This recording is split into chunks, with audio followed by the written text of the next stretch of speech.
வணக்கம் நண்பர்களே, எல்லாரும் நல்லா இருக்கீங்களா? இன்னைக்கு நாங்க சமைக்க போற டிஷ் என்னன்னு பாத்தீங்கன்னா வெஜிடபிள் பிரியாணி தான் செய்ய போறோம். ஆனா அது 1 கிலோ 2 கிலோ இல்லைங்க, சும்மா ஒரு 25 கிலோ அரிசி போட்டு வெஜிடபிள் பிரியாணி செய்ய போறோம்.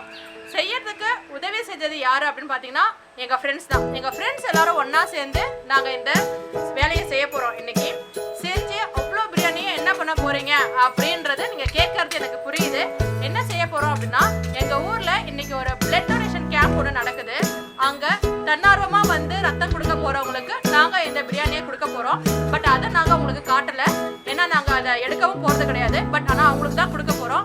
அது மட்டும் இல்லாம இந்த கொரோனா டைம்ல லீவ் போடாம வேலை செய்யறாங்க பாத்தீங்களா, துப்புரவு தொழிலாளர்கள், அவங்களுக்காகவும் அப்புறம் வந்து அப்புறம் முதியவர்கள், அவங்க எல்லாருக்குமே கொடுக்க போறோம். ஸோ வாங்க, இன்னைக்கு வெஜிடபிள் பிரியாணில நிறைய வெஜிடபிள், சோயா இதெல்லாமே போட்டு செய்ய போறோம். அதாவது 1 கிலோ 2 கிலோனா நமக்கு தெரியும். பட் பல்கா வெஜிடபிள் பிரியாணி செய்யும் போது என்னென்ன அளவுல எவ்வளோ தூரம் எப்படி போடணும் அப்படின்றத நீங்க இது கண்டிப்பா இந்த வீடியோவில் நீங்க தெரிஞ்சுக்கலாம்.